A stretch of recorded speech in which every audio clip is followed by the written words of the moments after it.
क्या कैलोरी गिन गिनकर और मुश्किल डाइट फॉलो करके थक चुके हैं? आज हम एक बहुत ही पुराने दर्शन आयुर्वेद की दुनिया में झांकने वाले हैं। ये हमें सिखाता है कि हमेशा स्वस्थ रहने का राज संतुलन में है, पाबंदियों में नहीं। चलिए देखते हैं कि ये नजरिया वजन प्रबंधन को कैसे पूरी तरह बदल सकता है। तो आज हम 6 खास हिस्सों पर बात करेंगे। शुरुआत करेंगे आयुर्वेद की मूल फिलॉसफी से, फिर देखेंगे कि प्रकृति की लय के साथ चलना हमारी सेहत को कैसे सुधारता है। हम एक्सरसाइज, जड़ी बूटियों और खाने की आदतों के महत्व को भी समझेंगे, जो सब मिलकर हमें एक पूरी तरह से स्वस्थ जीवन का रास्ता दिखाते हैं। तो सबसे पहला सवाल यही है, क्या सेहत का मतलब सिर्फ वजन की मशीन पर दिखने वाला एक नंबर है? आयुर्वेद इसका जवाब साफ साफ नहीं में देता है। यह दर्शन हमें सिखाता है कि असली सेहत इस बात में है कि हम अंदर से कैसा महसूस करते हैं, ना कि सिर्फ इस बात में कि हम बाहर से कैसे दिखते हैं। तो चलिए इस फिलॉसफी को थोड़ा और गहराई से समझते हैं। आजकल की डाइट का सारा ध्यान कैलोरी पर होता है, लेकिन आयुर्वेद का लक्ष्य कुछ और ही है, कुछ बहुत गहरा। यह सिर्फ वजन के बारे में नहीं है, बल्कि शरीर में एक खास तरह का हल्कापन और ऊर्जा पाने के बारे में है। देखिए, आयुर्वेद के 2 बड़े मजेदार लक्ष्य हैं। पहला है लाघव, जिसका मतलब है शरीर में एक खुशनुमा हल्कापन महसूस करना, और दूसरा है कर्म सामर्थ्य, यानी अपने रोज के काम करने के लिए पूरी एनर्जी और ताकत रखना। तो मकसद सिर्फ वजन घटाना नहीं, बल्कि ऊर्जा से भरपूर और हल्का महसूस करना है। ये सेहत को देखने का एक बिल्कुल अलग ही नजरिया है ना? अब ये जो संतुलन है ना, ये सिर्फ हमारे अंदर की बात नहीं है। आयुर्वेद हमें सिखाता है कि हमारा शरीर प्रकृति के दिन और रात और बदलते मौसम के चक्रों से बहुत गहराई से जुड़ा हुआ है। इन लय के साथ सुर में सुर मिलाना ही अच्छी सेहत की असली चाबी है। इसी को कहते हैं दिनचर्या, यानी रोज की आदतें, और ऋतुचर्या, यानी मौसम के हिसाब से आदतें। इसका सीधा सा मतलब है ऐसी आदतें बनाना जो प्रकृति के साथ चलें, उसके खिलाफ नहीं। जब हम ऐसा करते हैं तो हमारा शरीर अपने आप ही संतुलन में आने लगता है। अब यहाँ एक सिंपल सी रूटीन का उदाहरण है।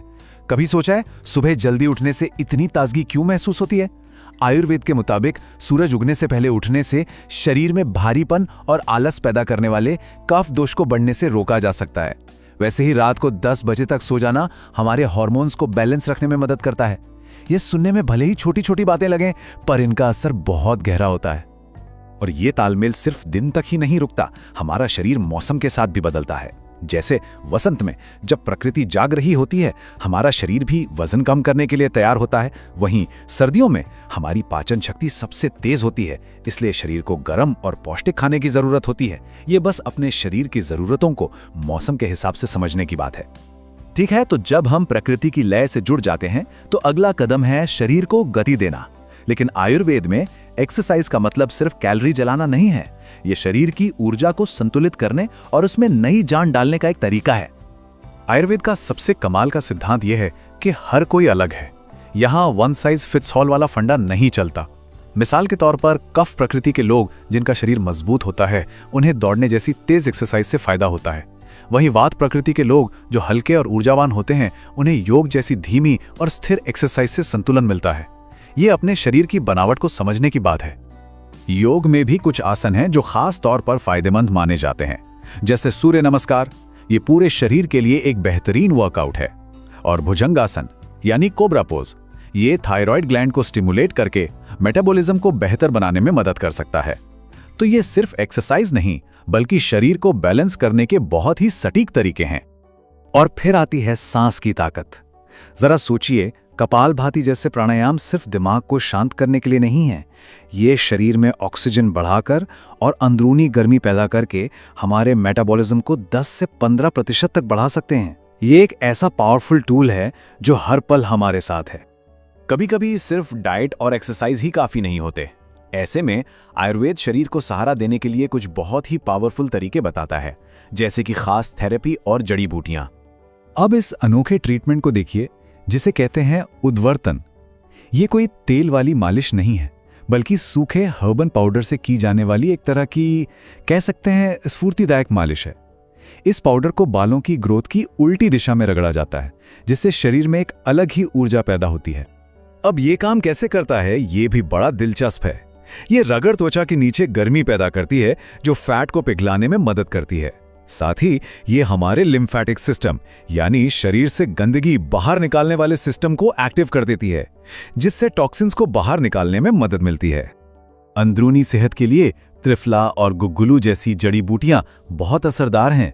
ये शरीर से आम को साफ करने में मदद करती हैं। आम मतलब वो जहरीले अवशेष जो ठीक से न पचे खाने से सिस्टम में जमा हो जाते हैं। लेकिन हाँ, ये याद रखना बहुत जरूरी है कि इन्हें हमेशा किसी एक्सपर्ट की सलाह से ही लेना चाहिए। चलिए अब आते हैं एक बहुत ही जरूरी पहलू पर, हमारे मन और शरीर के कनेक्शन पर, खासकर जब बात खाने की हो। आयुर्वेद मानता है कि हम कैसे खाते हैं ये उतना ही जरूरी है जितना कि हम क्या खाते हैं। यहां देखिए कितना साफ फर्क है। इमोशनल ईटिंग होती है तनाव या भावनाओं की वजह से, जबकि माइंडफुल ईटिंग होती है असली शारीरिक भूख की वजह से।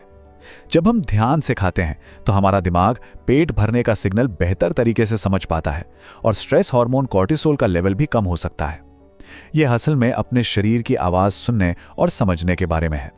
तो जब हम इन सभी चीज़ों को फिलॉसफी, डेली रूटीन, एक्सरसाइज और खाने के तरीके को एक साथ जोड़ते हैं तो हमें सेहत का एक पूरा पैकेज मिलता है। ये कोई 2 दिन का जादू नहीं है, बल्कि हमेशा स्वस्थ रहने की दिशा में एक सफ़र है। इस पूरे अप्रोच का सार इस एक लाइन में छिपा है। आयुर्वेदिक सेहत कैलोरी का खेल नहीं है, बल्कि ये हमारी अग्नि यानी पाचन शक्ति और दोष यानी शरीर की ऊर्जाओं को संतुलित करने का नतीजा है। ये शरीर के अंदर के पूरे इकोसिस्टम को ठीक करने जैसा है। तो अगर हम इसे 3 आसान चाबियों में बांटें तो वो ये हैं: सिर्फ डाइट नहीं, पूरी लाइफस्टाइल पर ध्यान देना, अपनी पाचन शक्ति को सही खाने से बैलेंस में रखना और गर्म पानी और हल्के खाने से शरीर में जहरीले पदार्थ जमा होने से रोकना। यही स्थायी बदलाव की मजबूत नींव है। तो आखिर में एक सवाल छोड़ जाते हैं, क्या हो अगर असली सेहत का राज पाबंदियों में नहीं बल्कि संतुलन में छिपा हो? शायद ये सेहत को लेकर अपने नजरिए पर दोबारा सोचने का वक्त है। आयुर्वेद हमें यही सोचने का न्योता देता है।